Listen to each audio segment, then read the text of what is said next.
Laro din kami ni Bailey. Oh, laro din kami ni Bailey. The Pomeranian niya, no? Oh, wow. Ang sweet niya ngayon sa akin, no?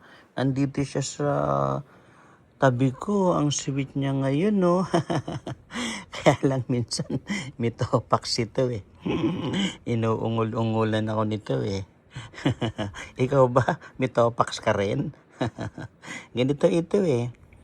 Minsan, ngayon, ang lambing-lambing niya, oh. Minsan, nagagalit siya sa akin, eh. Pag nakahiga siya ron sa sulok o sa gilid, nakatago, hinahanap ko siya. Sasabihin ko, Bailey, bigla siyang magagalit sa akin, oh. Oo, natatakot din ako minsan sa kanya, eh. Kasi kung minsan, pag may topak siya, napalapit ako sa higaan niya, nasa ilalim siya, eh. Uungol siya. Pero di naman niya ako kinakagat. Kaya lang, ikaw ba, nakakatakot ka rin ba pag wala ka sa mood? Pag may topax ka?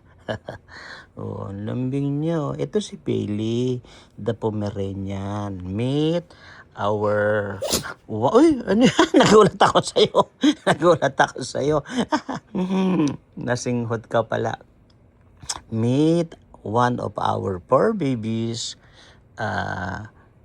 Bailey, the Pomeranian. Say hi to them. Say hi to them.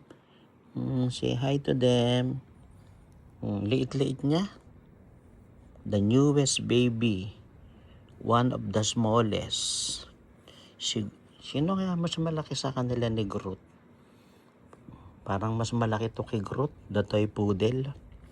Kaya lang youngest and newest ito. Si Groot, toy poodle, maliit. Okay, bye-bye na to them. Bye-bye.